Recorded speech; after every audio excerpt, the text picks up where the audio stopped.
በጣም ነው የሚያምረው። በዚህ መልኩ ጨርሻለሁ ማለት ነው። እናንተም እንደዚህ እያደረጋችሁ ሞክሩት። ድንች ብቻ ነው ቤት የጠበስኩት። ድንችና ቂጣውን ብቻ ነው የጋገርኩት። ሌላው ነገጥ ከውጭ ነው የተገዛው ማለት ነው። ኦልሬዲ መጥበስ ብቻ ነው። በጣም ቆንጆ የሆነ መክሰስ ነው የሰራሁት።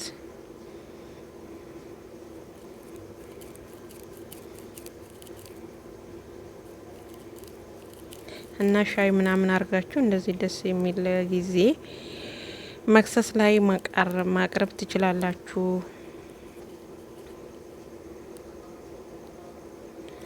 ሰላም ጤና ይስጥልኝ። ውድና የተከበራችሁ የቻናሌ ቤተሰቦች ሰላማችሁ ብዝት ብዝዝት ይበልልኝ። እንዴት ናችሁ? ደህና ናችሁ ወይ? ከኔ ጋር እግዚአብሔር ይመስገን። ዛሬም በአዲስ ቪዲዮ ተከስቼላችኋለሁ። ዛሬ ደግሞ ከውጭ የተገዛ ነገጥ ወይም ደግሞ የዶሮ ስጋ ማለት ነው ቤት ውስጥ ሳንዱች እንዴት እንደሚሰራ ላሳያችሁ ነው በትንሹ ማለት ነው። መክሰስ ላይ ነው የምሰራው እና እዚህ ጋር እንዳያችሁት ጠብሼዋለሁ። ነገጡን እየጠበስኩ ነው። ይሄ ደግሞ ድንች ነው። ድንች ጃህዝ ከውጭ ያልተገዛም ቤት ነው ያዘጋጀሁት። ኦልሬዲ ቪዲዮ እንዳይረዝም ብዬ አዘጋጅቼ ነው እንደዚህ ያሳየዋችሁ ማለት ነው። ቀቅዬዋለሁኝ። ግማሹን እንትን ቀቅዬ ያለው ከዛ በኋላ ቀቅዬ ፍሪጅ ውስጥ ነው ያስቀመጥኩት። ታልጅ ሆኗል ማለት ነው። በረዶ ቤት ነው ያስቀመጥኩት። ምክንያቱም በጣም ቆንጆ ነው የሚሆነው በረዶ ቤት ካስቀመጣችሁ። እንደውም ውሎ ካደረውላ በጣም ቆንጆ ነው ማለት ነው። እኔ ግን ለ4 ሰዓት ለ5 ሰዓት ያህል ነው ፍሪጅ ውስጥ ያስቀመጥኩት። ይሄ የምታዩት በረዶ ነው ማለት ነው። እና ከዛ በኋላ እንደዚህ በእንትኑ በማሽኑ እንጠብሰዋለን። ያው ዘይት አይፈልጉም ሰዎቹ፣ የነሱ ምርጫ ነው ማለት ነው፣ የኔ ምርጫ ሳይሆን። በዘይት ቢጠበስ በእርግጥ ከለሩ በጣም ቆንጆ ይሆናል የበለጠ። ነገር ግን በዚህ የምንጠብሰው ደግሞ በጣም አሪፍ የሆነ ነው የሚሆነው።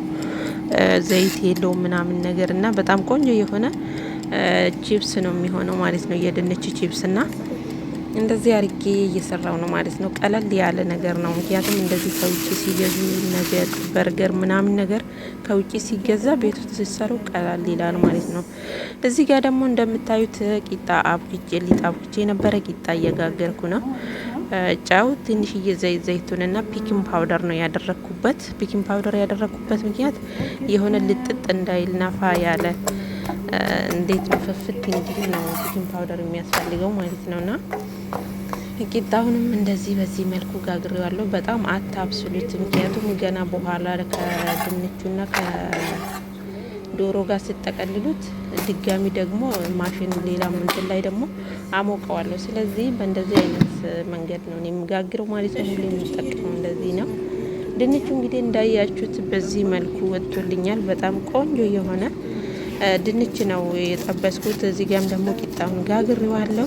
እንግዲህ ቪዲዮ እንዳይረዝም ብዬ ነው ወዶችዬ እንደዚህ ማፈጥ ነው ምንም ሰዓት ስለሄደብኝ። እዚህ ጋር ደግሞ ነገጡን በዚህ መልኩ ጨርሻለሁ ጠብሼ ማለት ነው።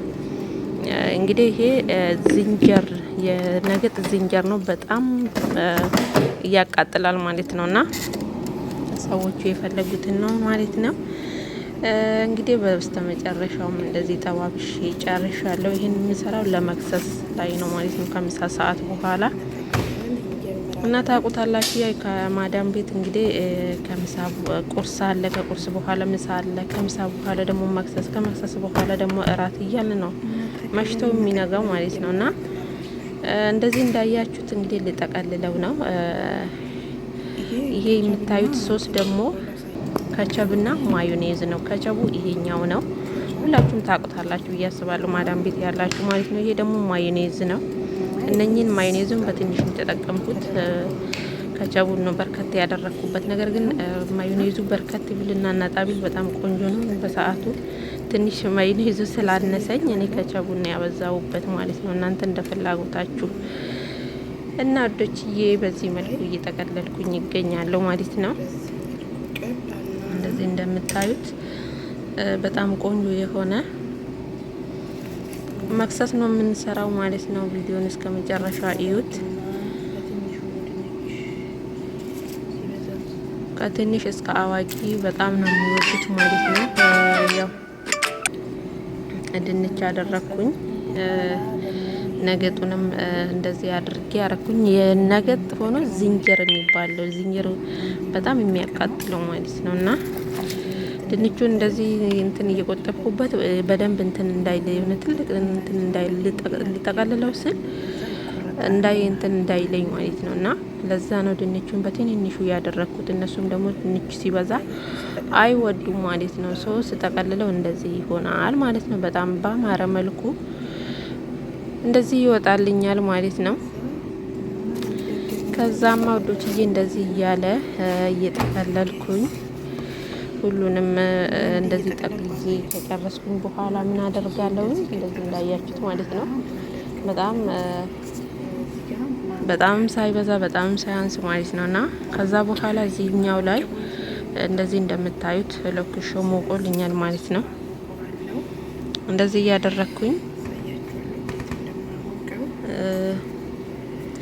አሞቀዋለሁኝ ማለት ነው። ከዛ በኋላ በጣም ቆንጆ የሆነ ሳንዱች ነው የሚወጣው ማለት ነው። እና ብዙ ጊዜ ከውጭ ገዝተው ሲመጡና ቤት ተጠብሰው ሲሰራ ምናምን ነገር ለስራው በትንሽ ይቀላል። እኛ ዶሮ አዘጋጅተን ምናምን ብለን እስከምንሰራው ማለት ነው። እና እንደዚህ ጃህዝ የሆነ ነገር ሲያመጡ ግማሹን ደግሞ ቤት መስራት ትንሽ ይቆላል። አያችሁ፣ በዚህ መልኩ ወጥቷል ማለት ነው። በጣም ቃጠሎ ነው በነገራችን ላይ በጣም ነው የሚያቃጥለው ትኩስ ስለሆነ ማለት ነውና ከዛ እንደዚህ ካወጣሁኝ በኋላ ይሄንን እንደዚህ እንትን አላስገባውም፣ ቆርጠዋለሁ። ሁለት ቦታ ነው የምቆርጠው ማለት ነውና ሲበሉ እንዲመቻቸው ማለት ነው። እና ወዶች እንደ ቆራርጬ በእንደዚህ አይነት መንገድ ጠቅልዬ ያለው ማለት ነው። እንደዚህ እንዳያችሁት ድንቹን ደግሞ ግማሹን እንደዚህ አርጌላችኋለሁ። የዚህ ጋር የምታዩት ደግሞ ከቸብና ማዮኔዝ የተቀላቀለ ነው ማለት ነው። እና ወዶችዬ የዛሬ መክሰስ ይሄን ይመስል ነበረ።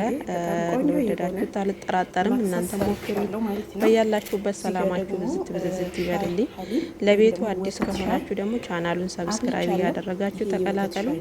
እንዲሁም ደግሞ ሻይ ማፍልቻለሁ እንደዚህ እንዳያችሁት ማለት ነው። በቀጣይ ቪዲዮ እስከምንገናኝ ድረስ ሀገራችን ኢትዮጵያን ሰላም ያድርግልኝ። ባይ ባይ።